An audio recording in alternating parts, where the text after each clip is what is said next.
आपने हाल ही में अमेरिका का दौरा किया और डोनाल्ड ट्रंप के साथ अपनी दोस्ती को फिर से मजबूत किया। एक दोस्त और नेता के रूप में आपको डोनाल्ड ट्रंप के बारे में क्या पसंद है?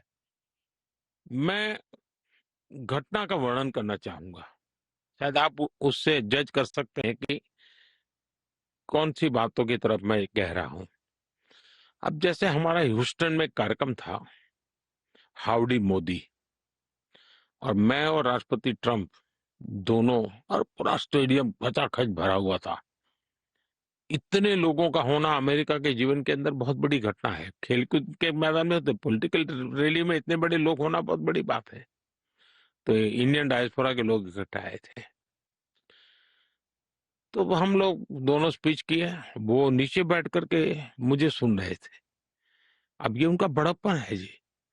अमेरिका के राष्ट्रपति स्टेडियम में नीचे बैठ करके सुन रहे हो और मैं मंच पर से भाषण कर रहा हूं। ये उनका बड़प्पन है।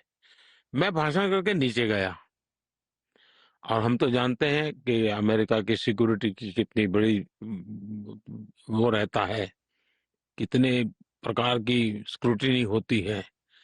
मैं जाकर के वो रहे इसके लिए धन्यवाद करने गया। फिर मैंने उनको ऐसे ही कहा, अगर मैंने कहा आपको इतराज ना हो तो आइए हम जरा एक अ, पूरे स्टेडियम का चक्कर काट के आते हैं। इतने लोग हैं तो हाथ ऊपर करके नमस्ते करके आ जाते हैं।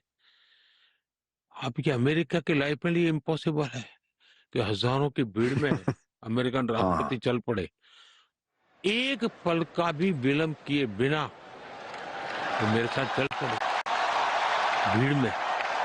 अमेरिका की जो सुरक्षा तंत्र था पूरा वो एकदम से वो हो गया था, डिस्टर्ब हो गया था। मेरे लिए टच कर गया कि इस व्यक्ति में हिम्मत है, ये डिसीजन खुद लेते हैं। और दूसरा, मोदी पर उनको भरोसा है कि मोदी ले जा रहा है तो चलिए चलते हैं। तो ये आपसी विश्वास का भाव, ये इतना हमारा मजबूती मैंने उसी दिन देखा। और मैंने राष्ट्रपति ट्रंप को उस दिन जिस रूप में महसूस किया कि सिक्योरिटी वालों को पूछे बिना मेरे साथ चल देना हजारों लोगों के बीच में। अब उसका वीडियो देखोगे तो आपको आश्चर्य होगा।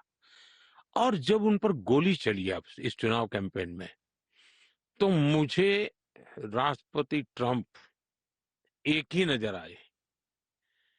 उस स्टेडियम में मेरा हाथ पकड़ करके चलने वाले ट्रंप, और गोली लगने के बाद भी अमेरिका के लिए जीना, अमेरिका के लिए ही जिंदगी, ये जो उनका रिफ्लेक्शन था।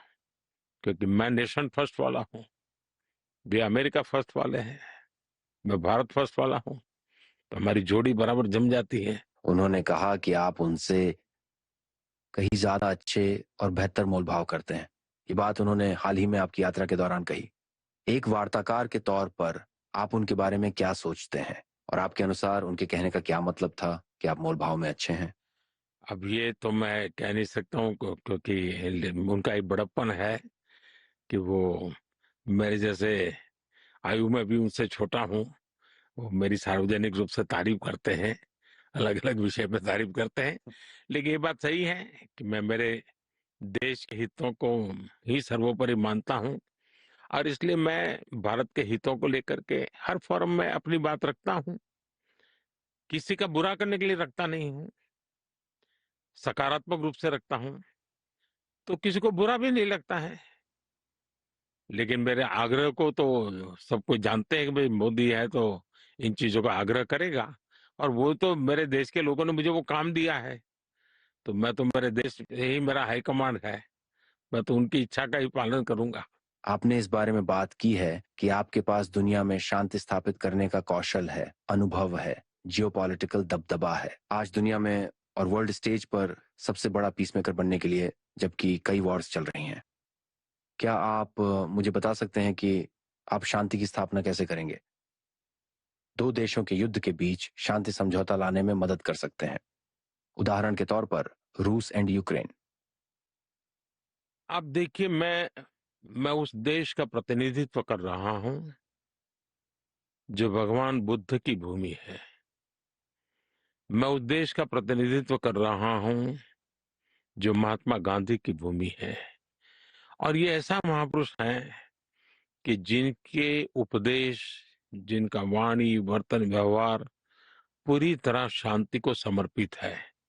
और इसलिए सांस्कृतिक रूप से, ऐतिहासिक रूप से हमारा बैकग्राउंड इतना मजबूत है कि जब भी हम शांति के लिए बात करते हैं तो विश्व हमें सुनता है। क्योंकि ये बौद्ध की भूमि है, ये महात्मा गांधी की भूमि है, तो विश्व में सुनता है। और हम संघर्ष के पक्ष के है ही नहीं, हम समन्वय के पक्ष के हैं। न हम प्रकृति से संघर्ष चाहते हैं, न हम राष्ट्रों के बीच में संघर्ष चाहते हैं। हम समन्वय चाहने वाले लोग हैं। और उसमें अगर कोई भूमिका हम अदा कर सकते हैं तो हमने निरंतर अदा करने का प्रयत्न किया है। अब जैसे मेरा रशिया के साथ भी घनिष्ठ संबंध है, यूक्रेन के साथ भी घनिष्ठ संबंध है। मैं राष्ट्रपति पुतिन के सामने बैठ करके मीडिया को कह सकता हूं कि युद्ध का समय नहीं है। और मैं जेलेंस्की को भी एक मित्र भाव से उनको भी कहता हूं कि भाई, दुनिया कितनी ही आपके साथ खड़ी क्यों न हो जाए, युद्ध भूमि में कभी भी परिणाम नहीं निकलने वाला है। परिणाम तो टेबल पर ही निकलने वाला है। और टेबल पे परिणाम तब निकलेगा जब उस टेबल पर यूक्रेन और रशिया दोनों मौजूद होंगे। पूरी दुनिया यूक्रेन के साथ बैठ करके कितनी माथापच्ची कर ले, उसे परिणाम नहीं आता है। दोनों पक्षों का होना जरूरी है। और शुरू में समझा नहीं पा रहा था, लेकिन आज जो इस प्रकार का वातावरण बना है उससे मुझे लगता है कि अब रशिया, यूक्रेन, मैं आशावादी हूं कि बहुत उन्होंने खुद ने तो गंवाया है, दुनिया का बहुत नुकसान हुआ है। ग्लोबल साउथ को सबसे ज्यादा नुकसान हुआ है। पूरे विश्व में फूड, फ्यूल एंड फर्टिलाइजर उसका संकट रहा है। तो पूरा विश्व चाहता है जल्दी से जल्दी शांति हो। और मैं हमेशा कहता हूं कि मैं शांति के पक्ष में हूं। मैं न्यूट्रल नहीं हूं, मैं शांति के पक्ष, मेरा एक पक्ष है और मैं उसके लिए प्रयत्नरत हूं।